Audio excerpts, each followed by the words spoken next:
Nexus ન્યૂઝમાં આપનું સ્વાગત છે।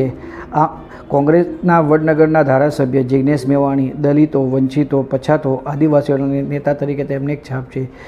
તેમણે દ્વારકા જિલ્લામાં એક થયેલી અમાનવીય કૃત્યને તેમણે ખૂબ જ નિંદનીય શબ્દોમાં વખોડી કાઢ્યું છે।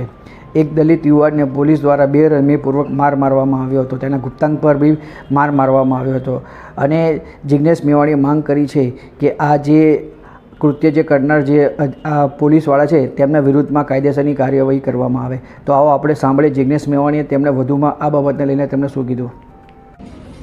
મરેલા કૂતરાને ઢસડતા હોય એ રીતે અને જ્યારે કોઈ આતંકવાદીને બહુ ખરાબ રીતે 3rd ડિગ્રી ટોર્ચર આપવાનું હોય એવી રીતે દ્વારકા જિલ્લાના ભાટિયા ગામમાં, કલ્યાણપુર તાલુકાના ભાટિયા ગામમાં એક દલિત સમાજના ઘરમાં ઘૂસી સંપૂર્ણ ગેરકાયદેસર રીતે કાનૂન અને બંધારણના ધજિયા ઉડાવતા હોય એ રીતે એક પીએસઆઈ અને એનો સ્ટાફ એક મહિલાને કોણી મારે છે અને દલિત સમાજના યુવાનને ધક્કો મારી એને ભોંય ભેગો કરી એના ગુપ્તાંગ પર લાત મારતો વિડીયો વાયરલ થયો છે।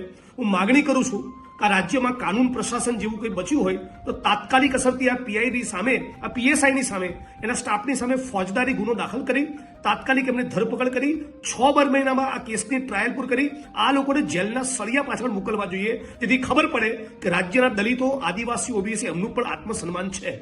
હું આશા રાખું છું કે તાત્કાલિક concern SP, IG, collector, home minister અને સીએમ આમાં યોગ્ય પગલાં ભરી ગુજરાતની અંદર એક મેસેજ આપશે કે કોઈ પણ નાગરિકની સાથે આ પ્રમાણે બદતમીજી ભર્યું વર્તન પોલીસ દ્વારા નહીં ચલાવી લેવામાં આવે।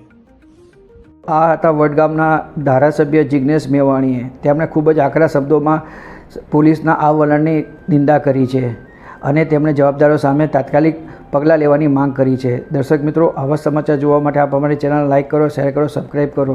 દર્શક મિત્રો, જો તમે અમારા અહેવાલને ફેસબુક પેજ પર જોઈ રહ્યા છો તો તમે અમારા ફેસબુક પેજને ફોલો કરો, ઇન્સ્ટાગ્રામ પર જોઈ રહ્યા છો તો તમે અમારા ઇન્સ્ટાગ્રામ પેજને ફોલો કરો।